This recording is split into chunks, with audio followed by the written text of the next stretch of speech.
Okay, so X-Men Dark Phoenix, this of course is a file from X-Men Apocalypse, where we saw Jean go partial Phoenix to help them defeat Apocalypse. I did like the callback to, I think it was X-Men Last Stand, where they kind of showed Xavier and Magneto going to talk to a younger Jean Grey. So they're kind of doing a similar scene to that, but since they did Days of Future Past, they can work through that. The fact that they apparently will kill Mystique very early on makes sense.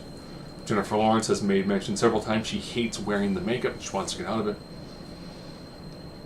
So hey, you know what? Get her in for the film long enough to be like, she was in the film. And then you can have her be the first iconic death.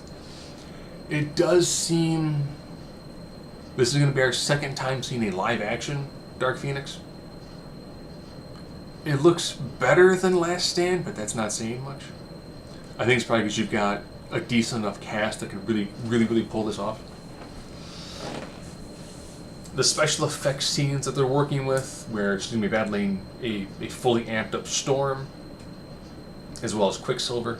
I like the team that they've got. I think it works very well, that they've got a diverse enough team that we haven't seen take on Jean Grey before, especially in Phoenix form. Be interesting to see if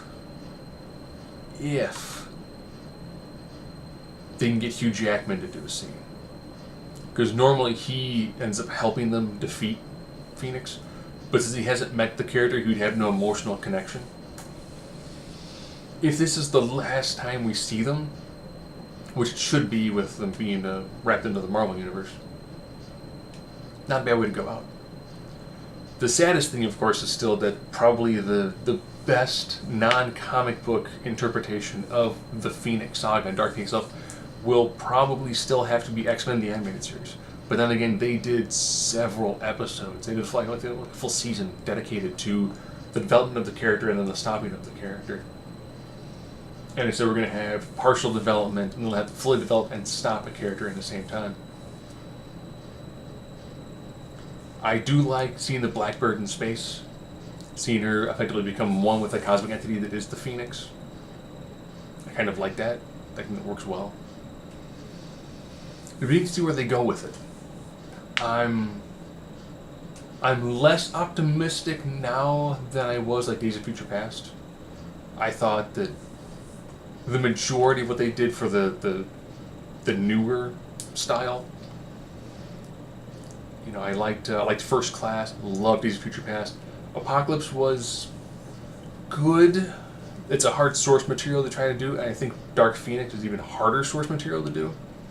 Which is weird that they were able to very easily work time travel and a malleable timeline faster and easier than they were in Sabanur. You know, it's a pretty easy concept. You've got an incredibly powerful mutant.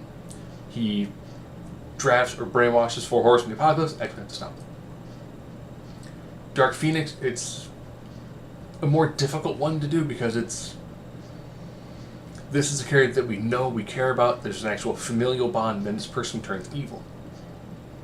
In comics, it's done all the time. You know, it's like, oh, well, what's the best thing? Well, if you get through your villains and you turn a hero into a villain, then there's much more emotional gravitas to it.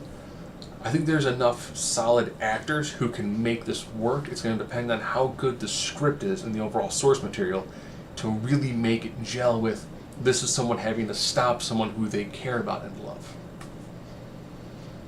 I think they've got enough people who can probably do it. It's just going to be getting all of that emotion to really truly work and not come off bizarre, cheesy, and forced.